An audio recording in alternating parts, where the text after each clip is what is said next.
Welcome to Giant Cocktails, a podcast where two lifelong fans talk about the San Francisco Giants while drinking homemade cocktails. Now, here are your hosts, Ben and Matthew Henry.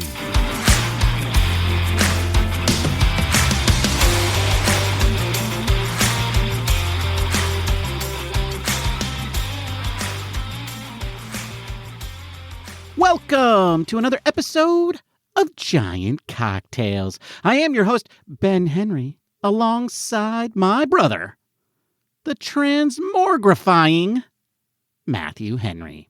How you doing, Matthew? I'm doing great. Transmogrifying. I think the last time I heard that word or saw that word, honestly, I don't know if I've ever heard that word. I have seen that word, though, in Calvin and Hobbes cartoons. Never heard of it. Yeah, whatever. Calvin and Hobbes, that sounds like some sort of weird philosophy cartoon. Oh, it was one of the best cartoons ever, man. Yeah, I only know as Calvin and Hobbes from like philosophy class. Yeah, well, I'm sure that's probably where it came from, but... Yeah. Don't ask me the first names of those people, please.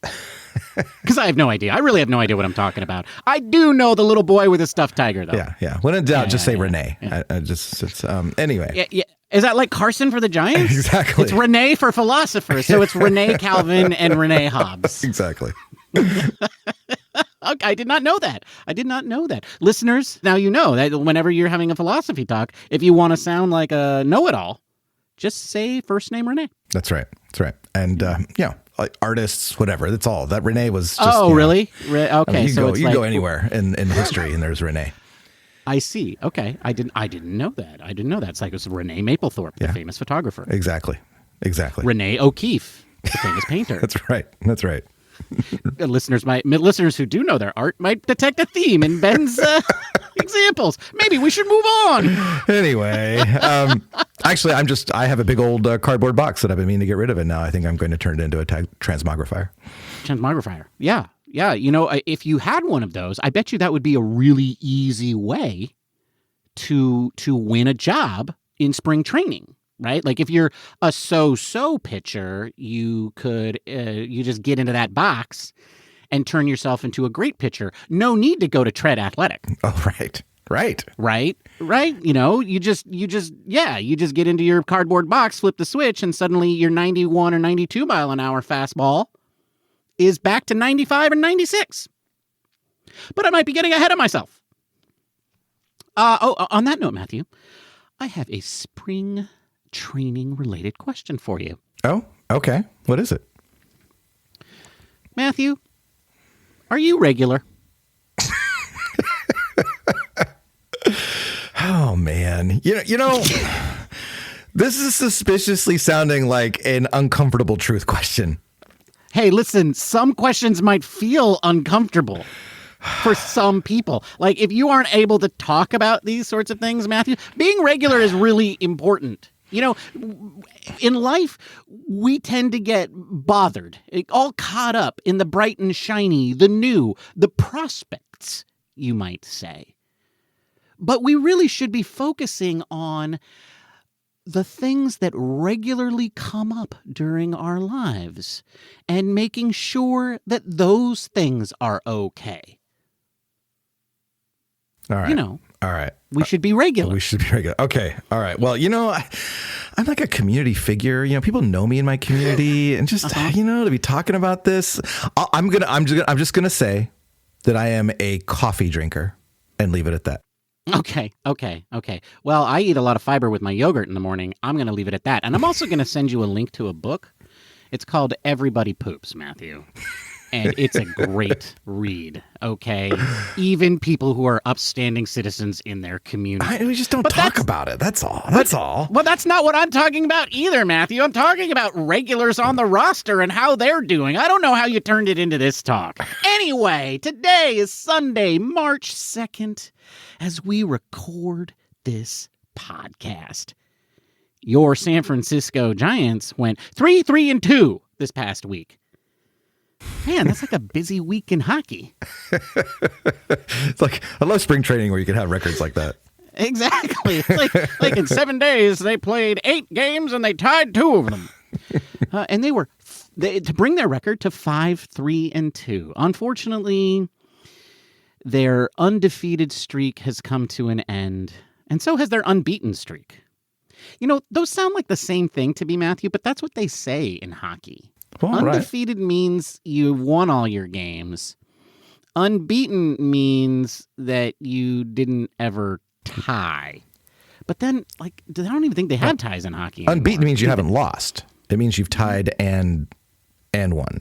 Right. That's what unbeaten means. Yeah. Yes. Yeah. But undefeated Means you've won them all. means, yeah, and that's the same thing. If you think about it, though, those are the same thing. But they don't have ties in hockey anymore, I'm pretty sure. I haven't had them for like a decade. Whatever. I don't pay any attention to that sport. What are we talking about today, though?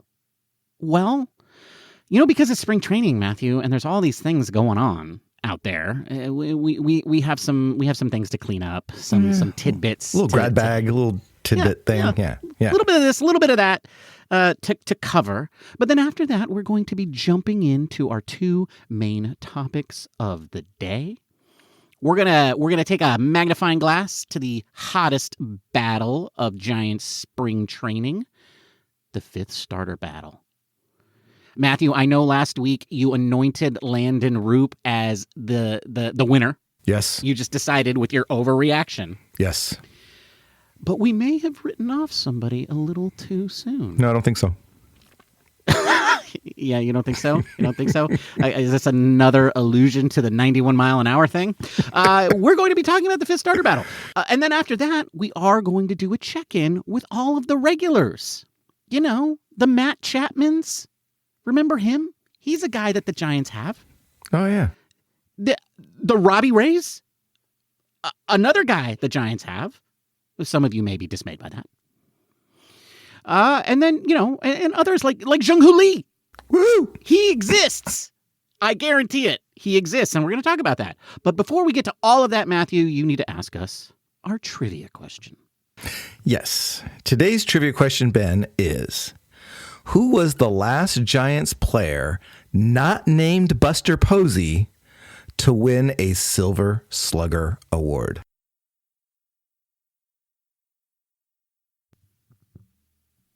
Brett Wisely. What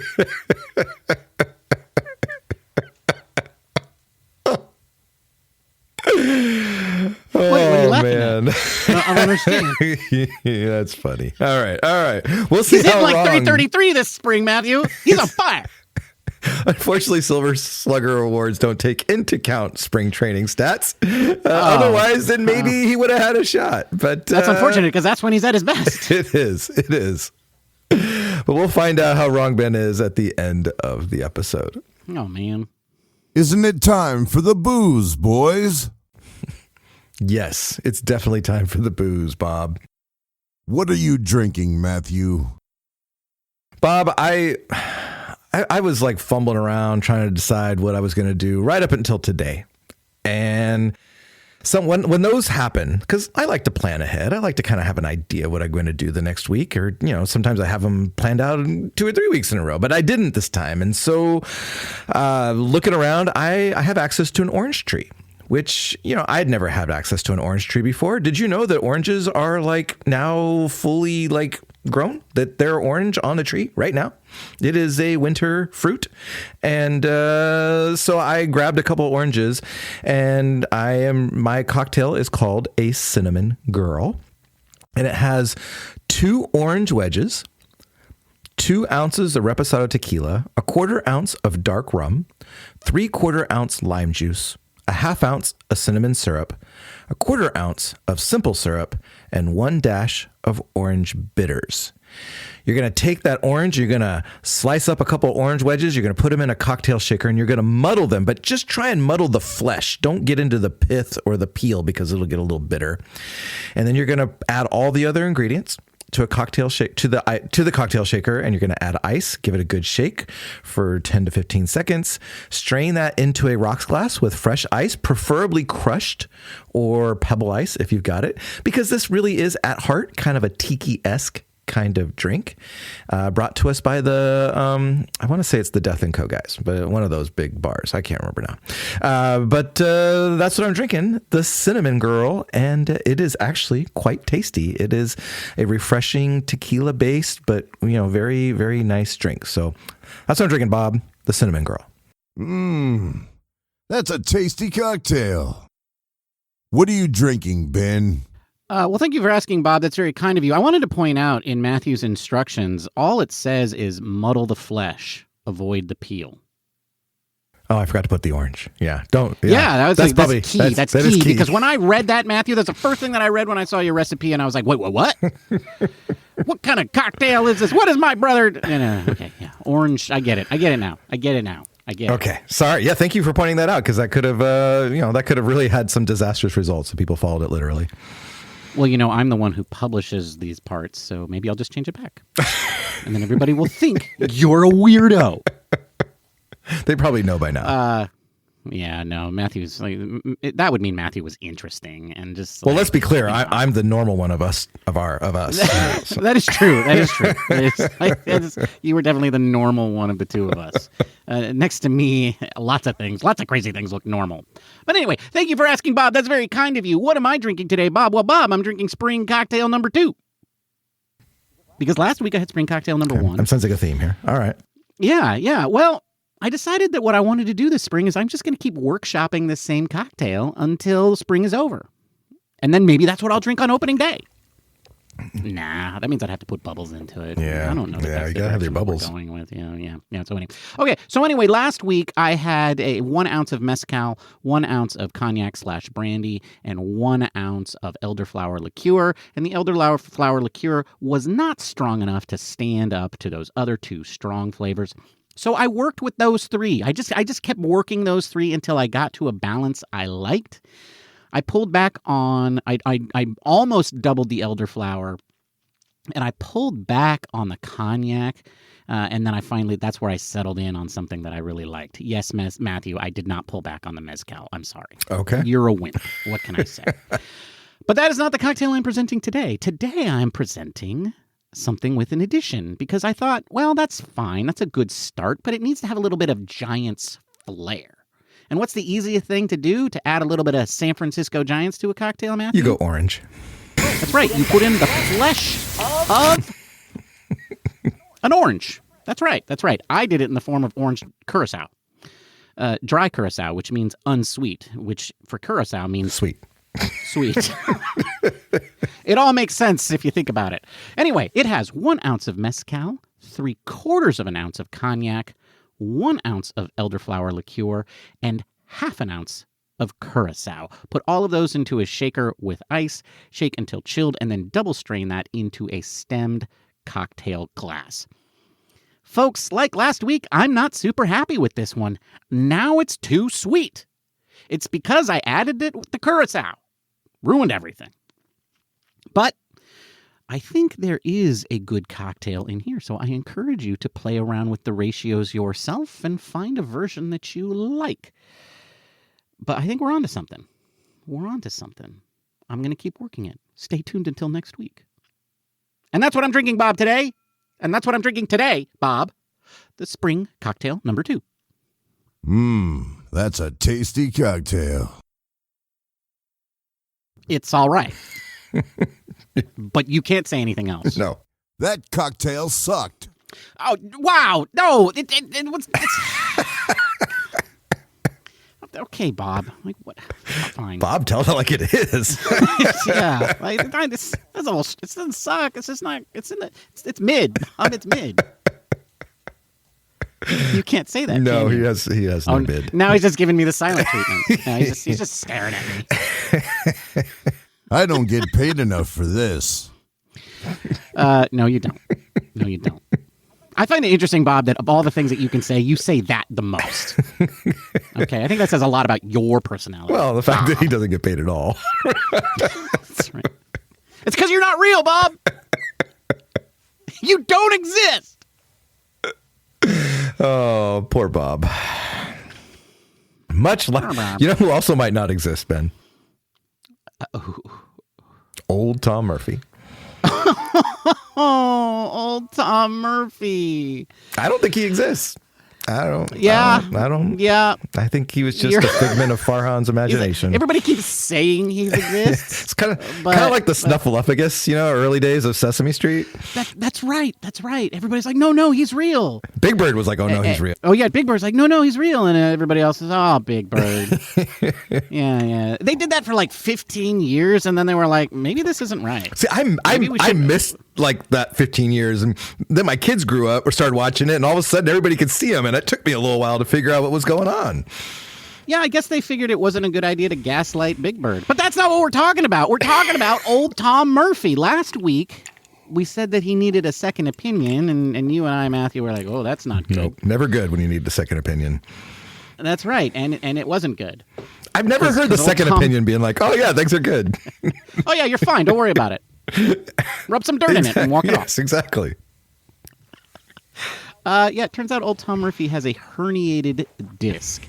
And some of you are like, ooh. Yeah, that's an old man problem for sure. Yeah, it is an old man problem. That happens to me about once a year. Mild. It's like mild. And I got to tell you, a mild herniated disc hurts. Yeah. Hurts. It's basically when the soft disc between the joints, between the bones in your spine just kind of like squirts out. Yeah. It herniates. And then it starts rubbing up against a nerve. Yeah, it feels great. Mm-hmm. And there's like no position that you can put your body in that feels great. That's what's happening to Tom Murphy right now. So yeah, old Tom, definitely true. And I think, Matthew, at least for the time being, that concludes the old Tom Murphy saga. Right? I think now we're not going to talk about old Tom Murphy until he appears on Sesame Street. I don't think we're gonna That's right. That's right. Until everybody starts seeing him on Sesame Street. Okay. All right. Well. Okay. On that note, I guess we should check in on your finger, Matthew. How's your finger doing? Ben, it's not great. It's not great. Why not? It's a phalange fiasco. It's a phalange fiasco? Yeah, you might say it's numb knuckle news. Oh, I see. I just keeps feeling numb. There's nothing to talk about. I can't even like grip a cocktail appropriately. Wow. Okay, that is bad news. Same news for Eric Miller, our one and only left-handed reliever. Yeah. And I know we have 40 dudes in camp, Matthew. I know that we have 40 dudes in camp. Yeah, but none of them are Eric Miller. None of them are Eric Miller. And none of them are also Taylor Rogers, for that matter. Serious, but we saved $6 million, Ben. That's true. I should say Buster saved $6 million. I didn't save $6 million at all. Yeah, that's right. Well, yeah, because where did that $6 million go? Into the food? In Buster's pockets. I don't know. Yeah, maybe. All right. Well, staying on the injury check-in, Matthew, my side is still hurting. Oh no. Yeah, my oblique. Yeah, a little, still feeling a little twinge. It's still feeling a little twinge. I really wanted to take out the garbage, but my wife was like, "No, let me do it. You need to rest." And I was like, "No, it doesn't. It's really not that bad. I could do it." And she's like, "Yeah, but it's so you use your core in everything that you do." And I look down at my pot belly, and I'm like, "I sure do." And she, yeah. So yeah. My side still hurts, and so I still can't take out the garbage. And Elliot Ramos has the same issue, except he can't play baseball. Yeah, I think one of you is worse for the wear for this. Right. But it's not all bad news. Okay. Matthew. It's not all bad news. Old Tom Murphy is out. Eric Miller's finger is still bothering him. Elliot Ramos's oblique is still bothering him. But Tyler Fitzgerald, one of the best second basemen in the National League, according to everybody, even though he's played very few games there, he made his debut for the spring. Woohoo! He's in the rotation. He exists. So that's good news. Yes, our starting second baseman is back. That's right. And that is it for the injury update. Let's see what other. What? All right. I want to talk about this ABS. Okay, wait. Folks, he just put his drink down. This is serious. Everybody sit down. He was waving it kind of cavalierly when he was talking about injuries, and all of a sudden he set it down and he like sat up in his chair, folks. So that's right. I was talking about something happy and fun like injuries, but now it's time to get serious. Okay. I want to talk about this ABS thing because I was listening to the game on Saturday. Okay. It was John Miller and it was Javi. Okay. And they were, doing the thing. And Matthew, the Dodgers whipped out the ABS calls twice in a row on 2 pitches. And they were right. Austin Barnes was behind the plate. 2 balls were consecutively called a ball. The last pitch to David VR. And then where he struck out after taking what he thought was a ball that turned out to be strike 3. And then the first pitch to Alcantara, and I think that's what it was. And they overturned that. And then on the next pitch, it was a strike, and the umpire correctly called it a strike. And the Dodger fans all just gave him the Bronx cheer. And but what struck me about that game is that the Dodgers were 4-0 in their ABS calls. They had 4 pitches overturned. The Giants were 0-2. And I have no evidence to demonstrate this, but I just listening to that, and then I actually went back and I watched some of this stuff happen during the game, and I just got this sense that this was the Dodgers being the Dodgers, and I'm worried the Giants being the Giants. Because they're the Dodgers are with the world's largest analytics team, right? I think they have 1,000 guys, just data scientists all up in there, just like, with their calculators and their, broken eyeglasses. And they were just like, they went to Austin Barnes before the game and they were like, Adam Hamari has this tendency and you should call anything in the edge when you think it's going to be beneficial to the team based on the count, and you should only call it in these counts and blah, blah, blah, blah, blah. And then Austin Barnes nailed it. Meanwhile, over in San Francisco, the Giant star catcher is, I hate the ABS. and Patrick Bailey is like, it's not a strike unless I say it's a strike. That's right. And everything's a strike. I hate it.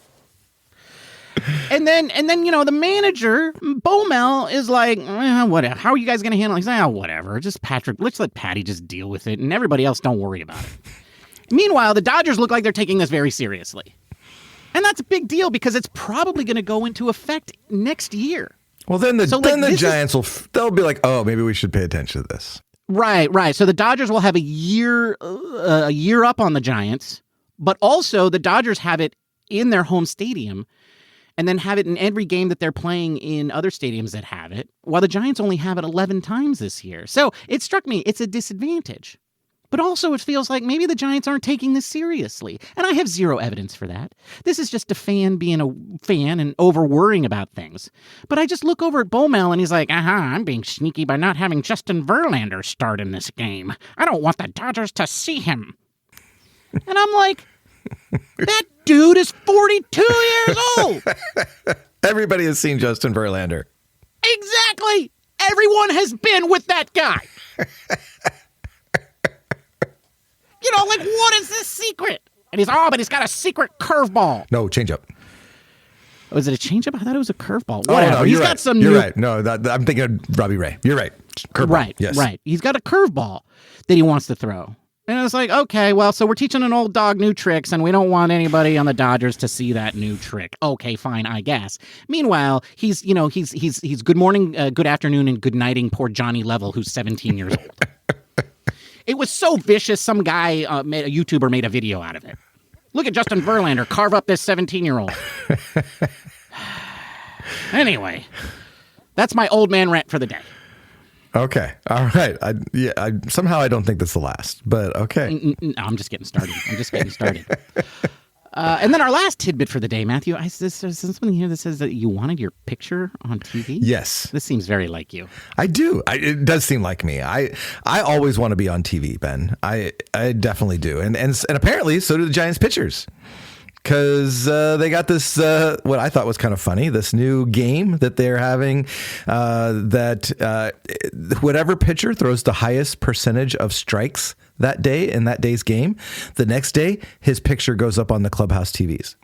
And he also gets either golf balls or a Starbucks gift card. But the big thing is his picture on the TV. And they usually do like his high school or college photo, like some photo back in the day. And so I think that's cool. That's funny. Like I would want my picture up on there. That would be a huge incentive for me to throw strikes for sure. I think the most interesting thing that you said there was that they get golf balls and a Starbucks card. Which strikes me because, like, a lot of these dudes, they could buy their own Starbucks cards. They could buy their own Starbucks. Exactly. And they probably already have lots of golf balls, whether they're wealthy or not. Yeah. I feel like I could see Justin Verlander walking into Starbucks with his gift card asking for a, mocha frappuccino. That's right. Yeah, because he was the highest rated guy that day. It also strikes me as like everybody likes getting free stuff. Especially if it's golf balls and a Starbucks card. On the other hand, if it's one of the minor league guys that happens to get it, then like that $25 gift card is like buying him lunch for like 2 weeks. Yeah. That's true. Okay, no, Matthew. That was the old way. That's the way they used to do it in the old days in the minor leagues. Oh, but then they cut a bunch. Then they cut a bunch of teams, and now they can afford it to feed them. That's right. Yeah. That's right. Yeah, they changed all of that so long ago. But enough about labor relations. The other thing that struck me about this, I now know where the $6 million went, Matthew. Oh, yeah, golf balls and Starbucks gift cards. And the Starbucks card. Well, they don't tell you that, Matthew. The Starbucks card had $10,000. Starbucks for life. See, that would be a huge incentive. I would definitely be throwing strikes then. Yeah, I'd definitely be in strikes. And you know what? These guys need incentives. Right? Yeah, I mean, having a job at the major league level isn't incentive enough. They use your TV on a screen. Right. Yeah, that's right. Especially if that job is the job for the 5th starting spot in the rotation. That's right, Landon Roop's job. Yeah, that's right, Landon Roop's job. That's right. Hayden Birdsong and Kyle Harrison, they don't exist. The dark horse Kai Wei Tang. He's not a thing. He's so dark horse that he's not even on there. Then why did you bring him up and just irritate me to no end last week? Because it irritates you to no end. Fair enough. All right. Well, now it's time for us to check in on said 5th starter battle because Matthew, yes, things got a bit crazy. Things got real because I was with you. Like, I was with you on the whole Landon Roop thing. I mean, he was throwing darts. Mm-hmm. And then I was like, oh, but Hayden's right there. Hayden had that whole fiasco with the triple in the block. But then he struck out the side, right? So that guy didn't score. I mean, that guy did score, but he didn't let anybody else score. Yep. And we were like, and what has Kyle Harrison done? A bunch of nothing. Well, that's not true anymore, Matthew. Kyle made his debut for the spring. That's right. 2 innings pitched. And gave up 2 hits, struck out 3. No walks. Yeah, so he's got 1 appearance now. Landon Roop and Hayden Birdsong both have 2 appearances. In his first appearance, Landon Roop pitched 2 innings, walking 1 and striking out 3, giving up no hits. And then in his second outing, they stretched him out to 3 innings, where he did give up a hit. But he struck out 5, which I hear is pretty good. That's not bad. I mean, it's not 9. Right, which is what he could have done. Well, technically, he could have done an infinite number of strikeouts. I mean, he's no Robbie Ray, but hey, come on, that's good.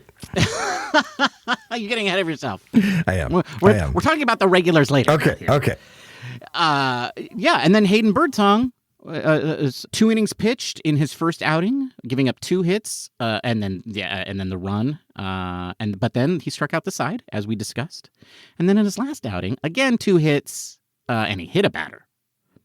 But he also struck out 3. So it sounds like he was, effectively wild. Well, he hasn't actually walked anyone, so there's that. That's true. Hasn't walked anybody. So it sounds like that hit by pitch must have been intentional.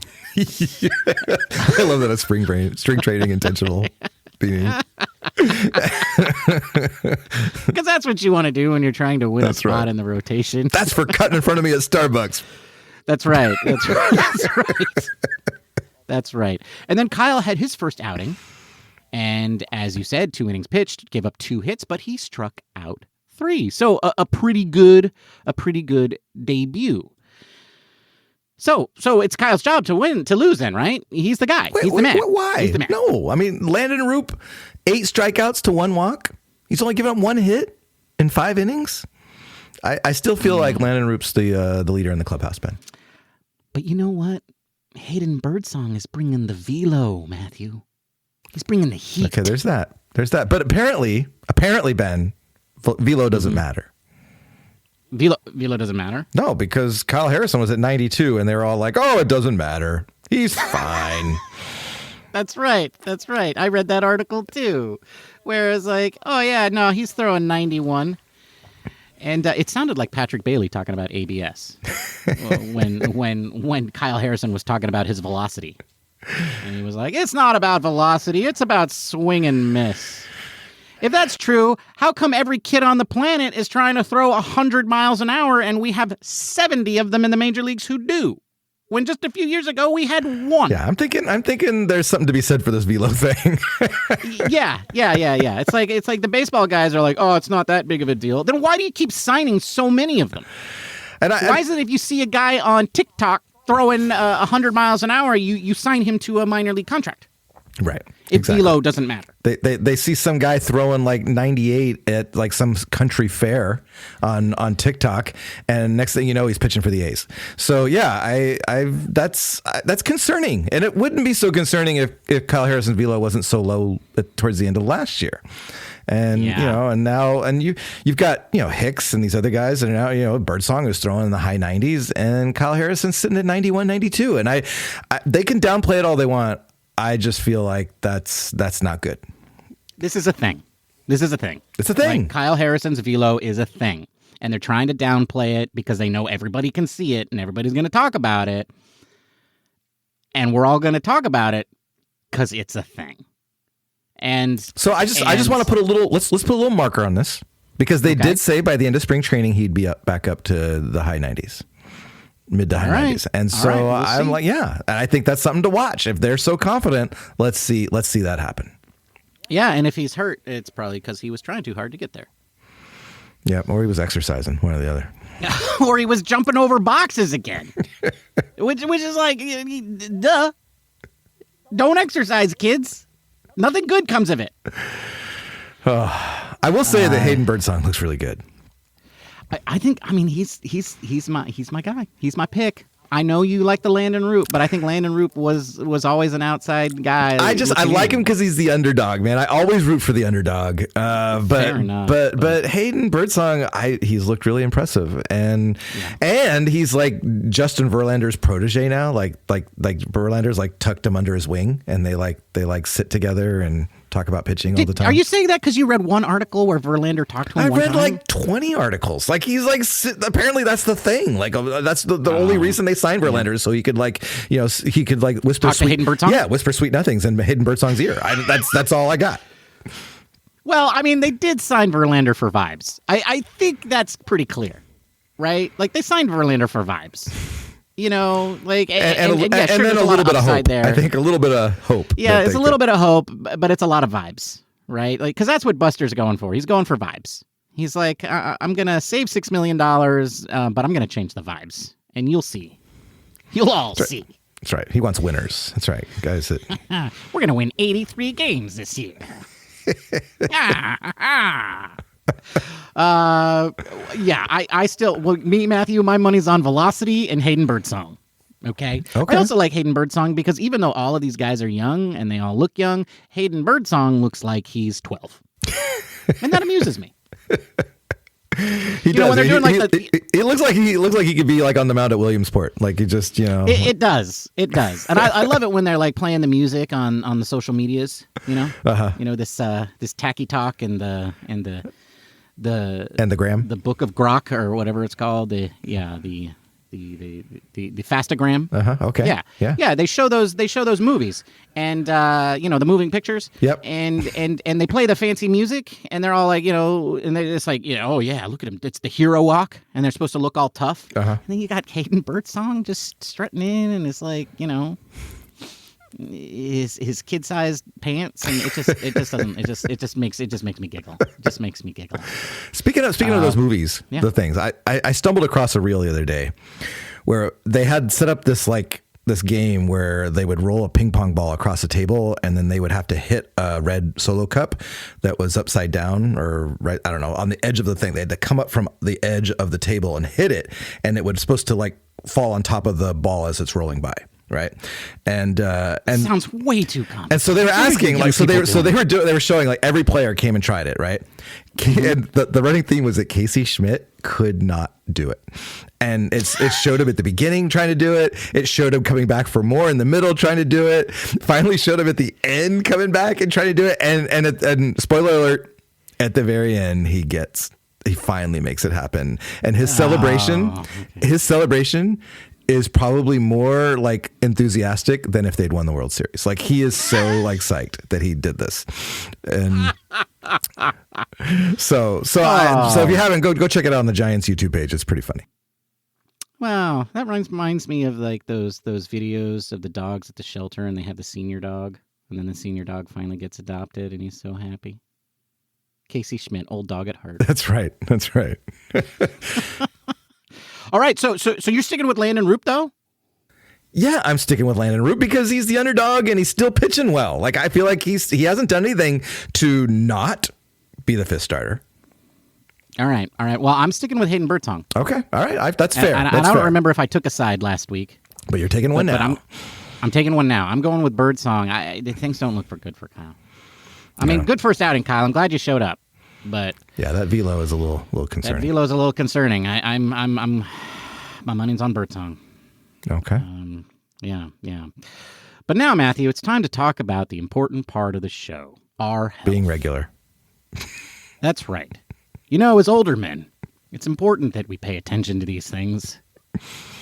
And I don't know where I'm going with this. Thank you. Please stop.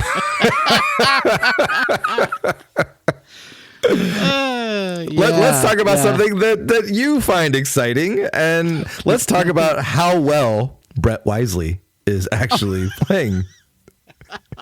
Okay, yeah. Just so we're clear, let's make it clear to the listeners that we're changing segments now.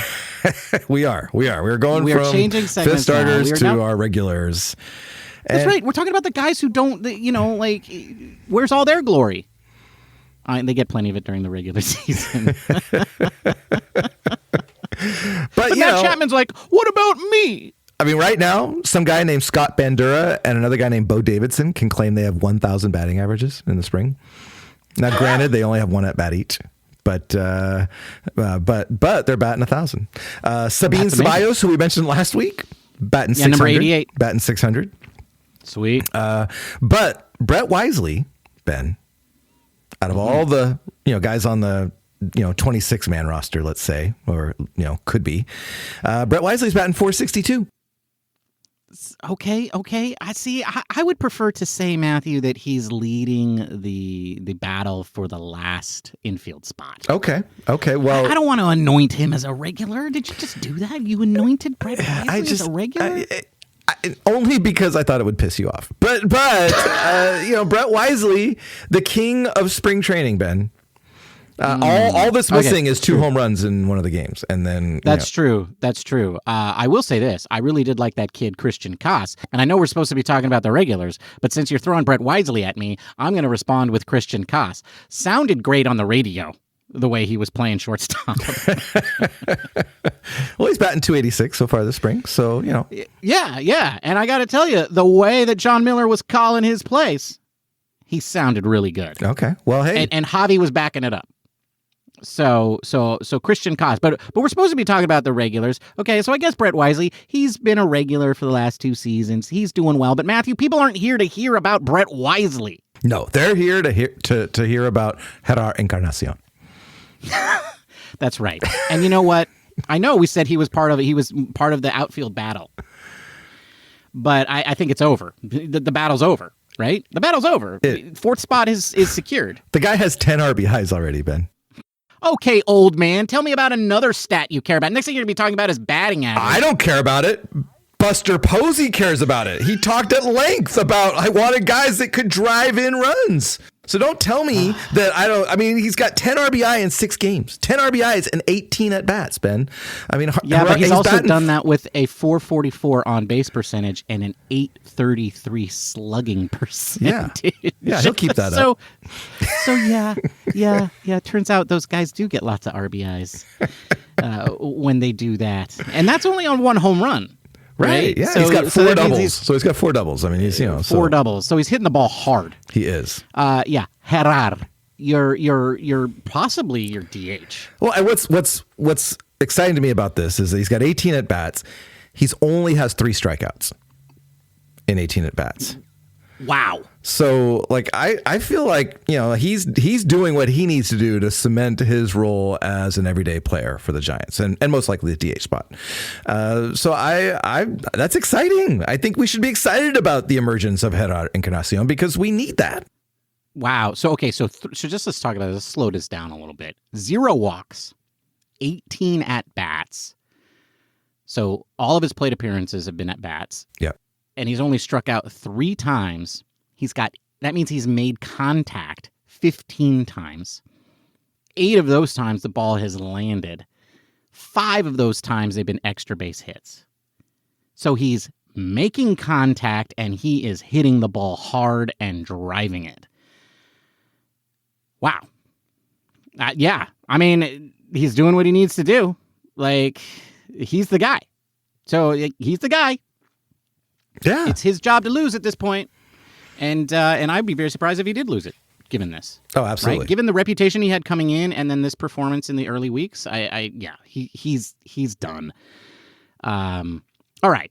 But again, still not really a regular, Matthew. Give me somebody else. All right. All right. Let's. Okay. How about Jung Hoo Lee? Well, okay. Technically,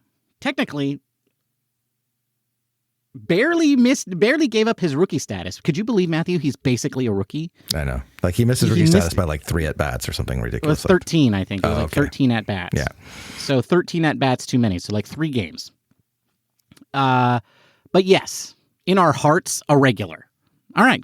How's he doing? Is he doing okay? He's batting 400 with a 500 on base and a 666 slugging. So yeah, he's doing all right. Wow. Yeah, 6 hits and 15 at bats. He's hit a home run. He's hit the ball hard. I'm liking what I'm seeing out of Jung Hoo Lee, and it's exciting to see that this could be the guy that we were hoping we'd see last year. And so he hasn't done anything to suggest that he's going to struggle so far, and that's exciting. Well, so what I like about it, he's 6 for 15. A lot of, including a double and a home run, right? So his slugging percentage is .667. He's got the 2 walks, but one of the things he wasn't supposed to do is strike out. And this spring he struck out 4 times, including it looked like he struck out yesterday on an automatic strike. I have to go back and look at the video on that one. I don't think it was yesterday. It was on Saturday. Oh, yeah, that is yesterday. As we record this podcast yesterday, he struck out on an automatic strike. So I need to go back and watch that one because that was a little weird. But, it's spring training, whatever. But I think that the higher strikeout rate makes me wonder if maybe he's stringing a little harder. It certainly looked like he was swinging hard. It does. In the few at-bats I've seen. So, which is fine. Yeah, I feel like last year there was a lot of flares. There was a lot of just kind of putting the ball in play kind of thing. Yeah. Now it seems like he's driving the ball. And, right, and a lot of ground balls, right? There were a lot of ground balls. That's right. So he was hitting the ball hard, but he was hitting them on the ground. And these balls are elevated. And maybe that's causing him to strike out a little bit more. But you know what? When the results look like this, nobody cares about the strikeouts. Exactly. Well, yeah. So I think that Jung Hoo Lee is definitely the guy that we were hoping he would be. You know who also looks like the guy that we were hoping he would be is Willy Adames. Yes, indeed, and that is really important, right? Yeah, I mean he's the new guy. You want to make a good impression, yeah. All right, hit me. What has he been doing? All right, well, he's batting .385 with a .467 on base. And the power hasn't been quite there. .385 slugging, but 3 strikeouts, 2 walks, 1 stolen base. It looks good, and it feels like he's not struggling at all.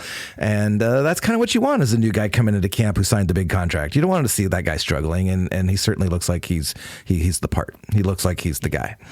He's doing everything that he does to reassure us that he was a great signing, even though he was a great signing. Yes. Yes. All right. Well, there is one more regular that I want to talk about, Matthew, before we move on to the pitchers. Okay. And that is one LaMonte Wade Jr. Oh, well, he's not hitting, Ben. No, he really isn't. So I think we should cut him. Yeah, I mean, he's batting 182. And I know I just said that's an old man stat, right? It's right up there with RBIs, right? Nobody cares about RBIs. Nobody cares about batting average. I mean, this is a game where you hit a baseball and want it to land, and you're supposed to score runs, but those stats are dumb. And but when your batting average is that low, I mean, you can't ignore it, right? 182, LaMonte Wade Jr., he's got to go. Unless you look at his on base. Oh, there you go again with your fancy new stats. Well, as a leadoff hitter, Ben, does it really matter how he gets on base, whether it's a hit? No, it or a doesn't. walk? No, it doesn't. So his on base is 471.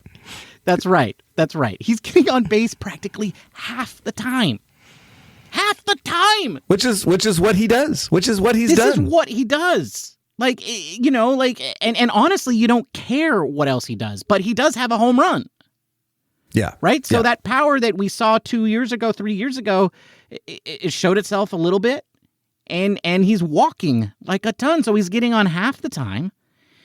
And that's why he's in that spot. That's why Jung Hoo Lee is hitting third and swinging a little bit more freely. And LaMonte Wade Jr. is batting leadoff. Like, I know I made fun of Baumel and his efforts to hide Verlander from the Dodgers. But on this one, Baumel was right.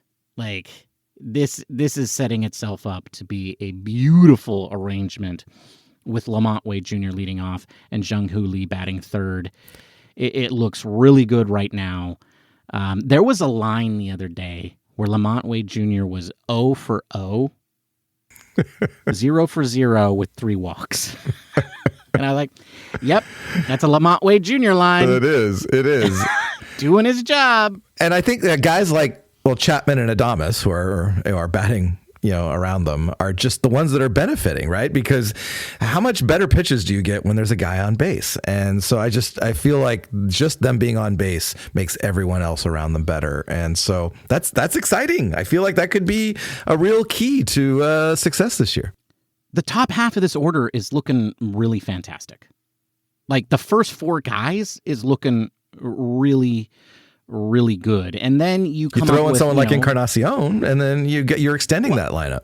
Right. I mean, I think Ramos is probably going to bat 5th. Then if you're looking with Encarnacion at the DH, he's probably 6th. The Fitzgerald is batting all the way down at 7th, and we know what he can do.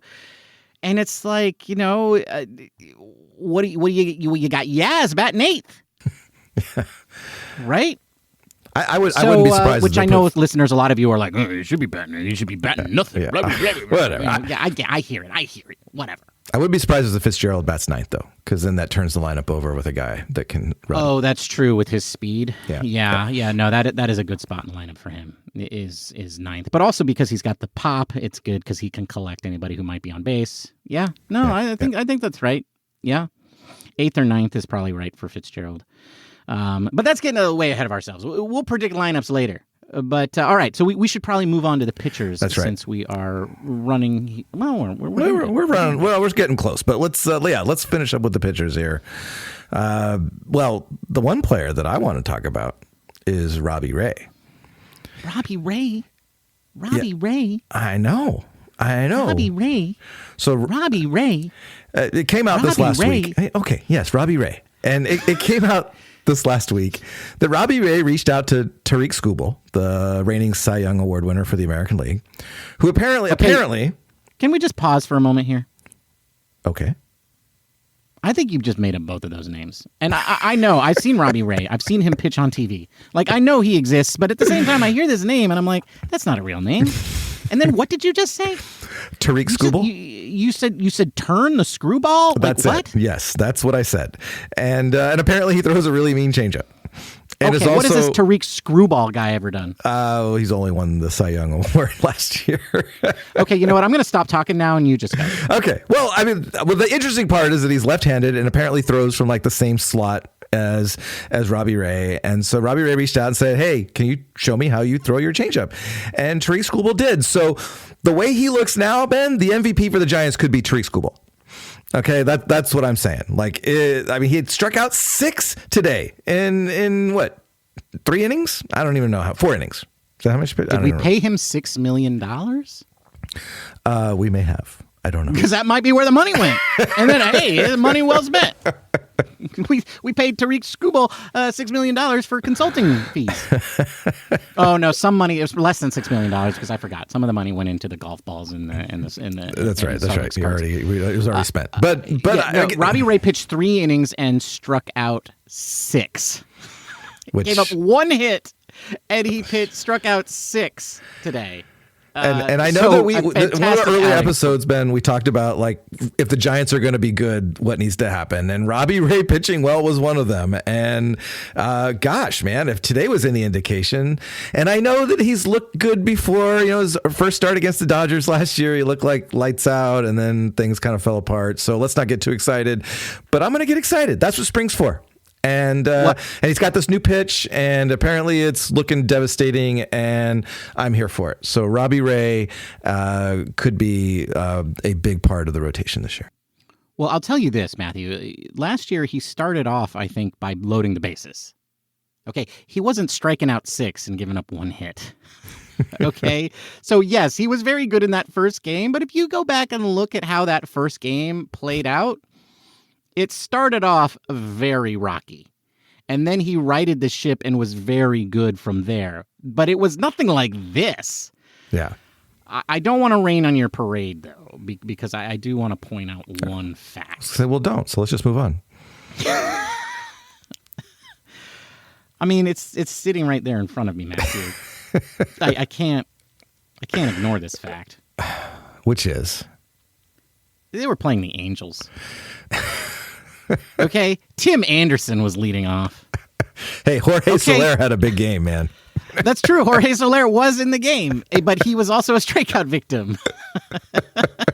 He was 2 for 3. He did. Soler had a good game. He's having a good spring. I guess he likes it there. So maybe it's I don't know. Whatever. He's on his 4th team since he was with the Giants. Whatever. So take that with a grain of salt. They were major league hitters, though. It was their veterans that he was facing, right? Yeah, so right, I think this is a great outing from Ray. Great outing from Ray. I'm psyched. Let's do this. Let's start now. Let's start the season right now. Right now. Let's just do it. Well, I'd like to talk about another returner or starter and Justin Verlander, but he hid from the Dodgers. So no, Matthew. They were hiding his brand new pitch, right? The change-up curveball. Yeah, the curveball. Yeah, the curve up. Okay, all right. Well, let's just say the curve up curveball is really great. And he was apparently devastating to some 17-year-old kid on the back. Yeah, well, yeah. I mean, tell you what, Johnny Level looked like an idiot against him. So hey. Okay. Continue. Jordan Hicks has only had 1 start, 1 1/3 innings, struck out 3 in 1 1/3 innings. So Jordan Hicks is looking good in the small sample size that we have. Okay, it concerns me, though, that everybody else is going 2 innings, stretching out to 3, and Jordan Hicks is going 1 1/3. Right? And this was a whole thing last year where he was, the relief pitcher, and then there came the part of the season where there was a 2-man rotation. It was Logan Webb, and then the guy who could only throw 10 pitches per game, and that guy was Jordan Hicks. I'm intrigued to see how the rest of the spring goes for him, right? Because maybe they were holding him back because they're just going easy on him. They're like, hey, he did the work that he needed to do in the offseason. There's no need to push him. Yeah. Well, what I think is interesting, what I heard this year is that he's not going to be holding himself back. That he's, last year he was sitting at like 93, 94 on his fastballs, and apparently he's not going to do that this year. He's gonna put maximum effort and and this spring, and when it started, he was hitting high 90s. So that seems a little questionable as far as if I have trouble like maintaining my stamina, I'm just going to throw harder. Like that just seems a little counterintuitive, but maybe he just needs to be the pitcher that he is and let it all out. I mean, maybe so. Like, that is what made him a great reliever, and I think that he would be better in those moments where he's a starter if you let them do that. And then you have a good bullpen behind him that, maybe he just doesn't pitch that deep. Maybe that's the other thing. Just like he's a five and done guy. He's a Blake Snell. Yeah. Right? I'll take that. And but hopefully better than Blake Snell was in the first half. Did you hear that Blake, by the way, showed up early when he was a Dodger? Yes. Yeah. Blake, I said some good things about you last year, and I regret it. Well, he said some really bad things about Giants fans. Like, it's interesting. Like, maybe listen to our show. Yeah, I'm going to boo his ass when he comes to Oracle. What did he say about us? Just that we weren't as good of fans, basically. Oh, right. We weren't as good of fans as the Dodger fans? Yeah, I don't know. I don't even care. Okay. Well, I mean, he hasn't been a Dodger yet, so he doesn't know. Well, when he makes his first start at Dodger Stadium and there's only like 10,000 fans. And there's nobody there. Yeah, right. Yeah, nobody's going to see him pitch, right? Isn't that ironic? None of the Dodger fans are going to see Blake Snell pitch. They'll show up in the fifth inning because they'll already be out. Yeah. That's right. They'll show up in the fifth inning and he'll be gone. And so he'll never see the fans, and they'll never see him. It sounds like a marriage made in heaven. They're perfect for each other. But it's interesting though with Hicks, like they want him to throw as hard as he can and be his true self. But let's not worry about the velocity from Kyle Harrison. I mean, I think I think Hicks is a guy to keep watching in spring training. Sure.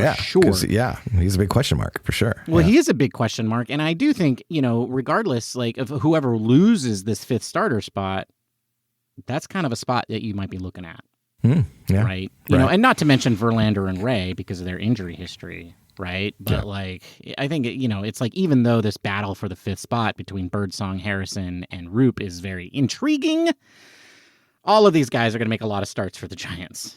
Agreed. Yeah. All right, Ben. Well, I think it's time to wrap this up and answer the trivia question. What do you say? Let's do it. All right. Well, the trivia question was, who was the last Giants player not named Buster Posey to win a Silver Slugger Award? And Ben, that player was Donnie Barrels. Oh, thank goodness. Donovan Solano won the Silver Slugger Award as a second baseman for the 2020, COVID-shortened season. Donnie Barrels batted .326 with a .365 on base and a .463 slugging for a .127 OPS plus that year as the top hitting second baseman. You look at his numbers; he was a really good player for the Giants, and then very mediocre. And then very 2021, he was amazing for everyone else. So we certainly got the best out of Donovan Solano. He was decent as a Padre last year. He was decent. He was. Matthew, are you saying that 2020 accolades count? No, that's not what I'm saying. Okay. So then this is wrong. This is wrong. This Donnie Barrels did not win the Silver Slugger in 2020 because nothing that happened in 2020 counts. Right? He was awarded the Silver Slugger. He didn't earn I see. it. You're going with a technicality. You're putting an asterisk next to it. That's fine. I am. That's fine. I like it when they put asterisks next to things. That's fine. Okay. All right. Yeah. All right. Well, on that note, I think we need to wrap this up, Ben. Folks, thanks for listening. Don't forget to give us a follow on the socials at Giant Cocktails on Blue Sky, Instagram, and the platform formerly known as Twitter for now. Tacky Talk. The Tacky Talk. And no, we're not on the Tacky Talk. Are we not on that? No. Well, Tacky Talk doesn't really exist, Matthew. I know that it's called TikTok. Oh, okay. All right. Well, no, we're not on the Tacky Talk. So, we're not on the Tacky Talk? No. Okay.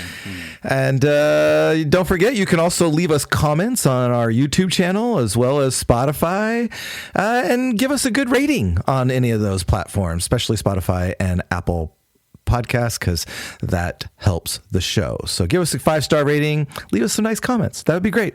To be honest, Ben and I haven't actually looked to see if any of you did that from last week. So no, I did.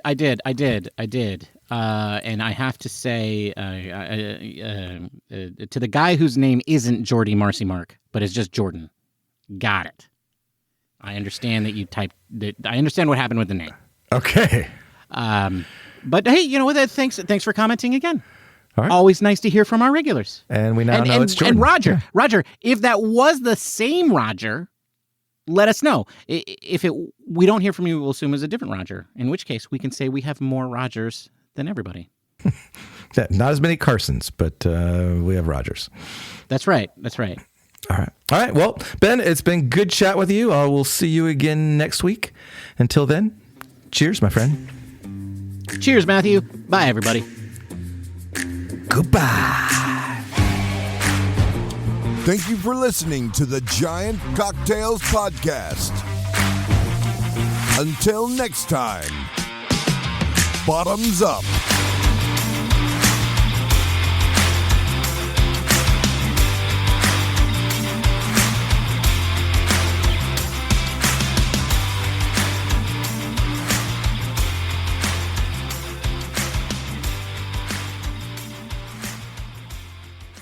I have to let my cat out because otherwise he's going to interrupt the show. Okay. Posey. Posey. Posey. It was Wilson. Oh, Wilson. Yeah. All right. At least it's one of the Giants. Yeah, I was the big fat guy. I mean, Ginny's not named after a giant, but she's orange. So who are we talking? So I had the rest of my cocktail. So I made 2 versions. I made 3 versions, and because I was testing it out. You work ahead, and I don't know, whatever. I have 20 minutes. I'm going to make 3 cocktails and pick the best one. All right. But then I keep the leftovers, and then I drink them later. And so I just finished those, and they were way overly sweet. And I don't know where I'm going with this, but the long short of it is I'm drunk now. It's an occupational hazard.